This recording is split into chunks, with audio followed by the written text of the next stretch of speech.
What they've वृक्ष है।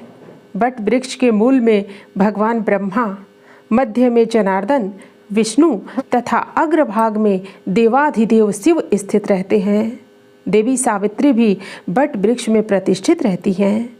इसी अक्षय वट के पत्र पुटक पर प्रलय के अंतिम चरण में भगवान श्री कृष्ण ने बाल रूप में मार्कंडेय ऋषि को प्रथम दर्शन दिया था। प्रयागराज में गंगा के तट पर बेड़ी माधव के निकट अक्षय वट प्रतिष्ठित है। भक्त शिरोमणि तुलसीदास ने संगम स्थित इस अक्षय वट को तीर्थराज का छत्र कहा है। संगमु सिंहासनु सुठी सोहा, छत्रु अक्षय वटु मुनिमनु मोहा। नमस्कार मित्रों, आज आपके लिए ज्येष्ठ कृष्ण अमावस्या वट सावित्री व्रत पूजा विधि एवं कथा लेकर उपस्थित हैं। मित्रों, इसी प्रकार तीर्थों में पंचवटी का भी विशेष महत्व है। 5 वटों से युक्त स्थान को पंचवटी कहा गया है। कुंभज मुनि के परामर्श से भगवान श्री राम ने सीता एवं लक्ष्मण के साथ वनवास काल में यहाँ निवास किया था। हानिकारक गैसों को नष्ट कर वातावरण को शुद्ध करने में वट वृक्ष का विशेष महत्व है। वट वृक्ष की औषधि के रूप में उपयोगिता से सभी परिचित हैं। जैसे वट वृक्ष दीर्घ काल तक अक्षय बना रहता है, उसी प्रकार दीर्घ आयु, अक्षय, सौभाग्य तथा निरंतर अभ्युदय की प्राप्ति के लिए वट वृक्ष की आराधना की जाती है। इसी वट वृक्ष के नीचे सावित्री ने अपने पतिव्रत से मृत पति को पुनः जीवित किया था। तब से यह व्रत वट सावित्री के नाम से किया जाता है। ज्येष्ठ मास के व्रतों में वट सावित्री व्रत एक प्रभावी व्रत है। इसमें वट वृक्ष की पूजा की जाती है। महिलाएं अपने अखंड सौभाग्य एवं कल्याण के लिए यह व्रत करती हैं। सौभाग्यवती महिलाएं श्रद्धा के साथ ज्येष्ठ कृष्ण त्रयोदशी से अमावस्या तक 3 दिनों का उपवास रखती हैं। त्रयोदशी के दिन वट वृक्ष के नीचे व्रत का इस प्रकार संकल्प लेना चाहिए। मम वैधव्यादि सकल दोष परिहार्थम ब्रह्मा सावित्री प्रीत्यर्थम सत्यवत सावित्री प्रीत्यर्थम च वट सावित्री व्रतमहं करिष्ये। इस प्रकार संकल्प कर यदि 3 दिन उपवास करने का सामर्थ्य न हो तो त्रयोदशी को रात्रि भोजन, चतुर्दशी को अयाचित तथा अमावस्या को उपवास करके प्रतिपदा को पारण करना चाहिए। अमावस्या को एक बांस की टोकरी में सप्त धान्य के ऊपर ब्रह्मा और ब्रह्मा सावित्री तथा दूसरी टोकरी में सत्यवान एवं सावित्री की प्रतिमा स्थापित कर वट के समीप यथाविधि पूजन करना चाहिए। साथ ही यम का भी पूजन करना चाहिए। पूजन के अनंतर स्त्रियां वट की पूजा करती हैं तथा उसके मूल को जल से सींचती हैं। वट की परिक्रमा करते समय 108 बार या यथाशक्ति सूत लपेटा जाता है। नमो वैवस्ताय, इस मंत्र से वट वृक्ष की प्रदक्षिणा करनी चाहिए। अवैध्यम च सौभाग्यम देहि त्वम मम सुब्रते पुत्रान् पौत्राश्च सौख्यम च गृहणार्घ्य नमोस्तुते। इस मंत्र से सावित्री को अर्घ्य देना चाहिए और वट वृक्ष का सिंचन करते हुए निम्न प्रार्थना करनी चाहिए।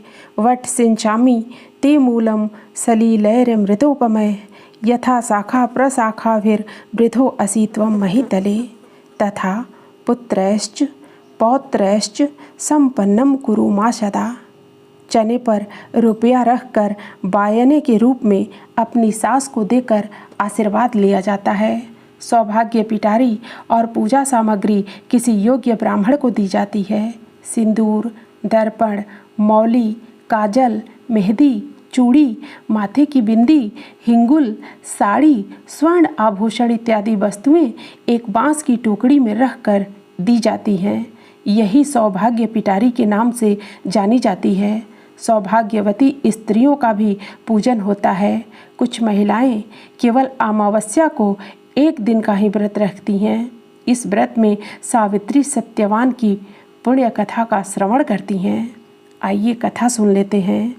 एक समय की बात है कि मद्र देश में अश्वपति नाम के महान प्रतापी और धर्मात्मा राजा राज्य करते थे। उनके कोई संतान न थी।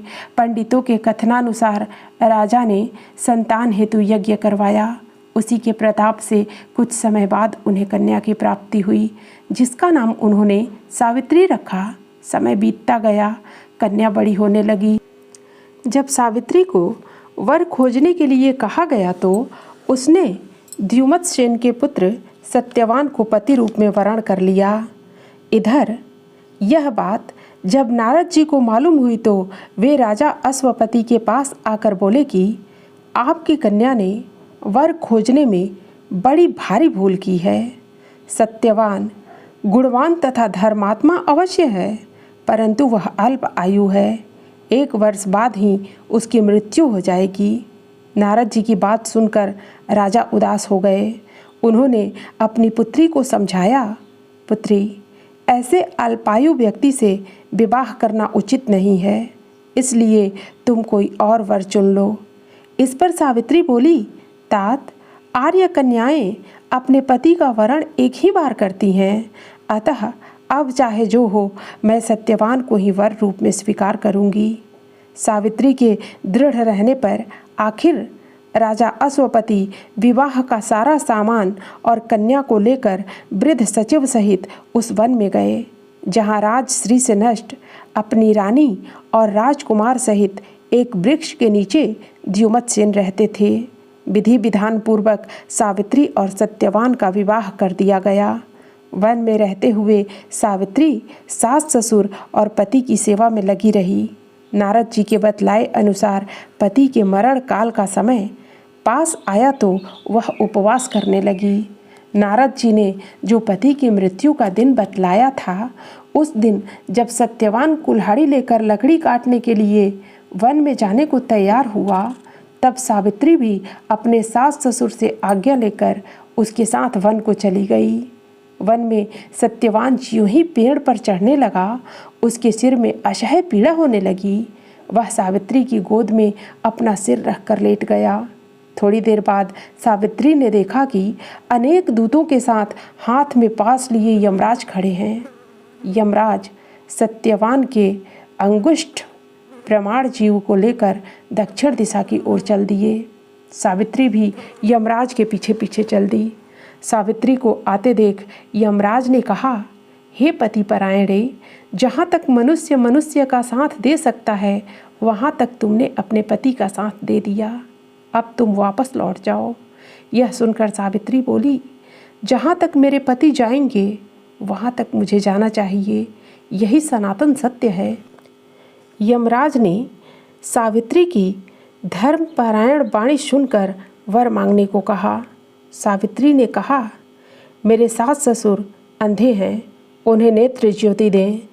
यमराज ने तथास्तु कहकर उसे लौट जाने को कहा, किंतु सावित्री उसी प्रकार यम के पीछे पीछे चलती रही। यमराज ने उससे पुनः वर मांगने को कहा। सावित्री ने वर मांगा, मेरे सास ससुर का खोया हुआ राज्य उन्हें वापस मिल जाए। यमराज ने तथास्तु कहकर उसे लौट जाने को कहा, परंतु सावित्री अडिग रही। सावित्री की पति भक्ति और निष्ठा देखकर यमराज अत्यंत द्रवीभूत हो गए। उन्होंने सावित्री से एक और वर मांगने के लिए कहा। तब सावित्री ने यह वर मांगा कि मैं सत्यवान के 100 पुत्रों की माँ बनना चाहती हूँ, कृपा कर आप मुझे यह वरदान दें।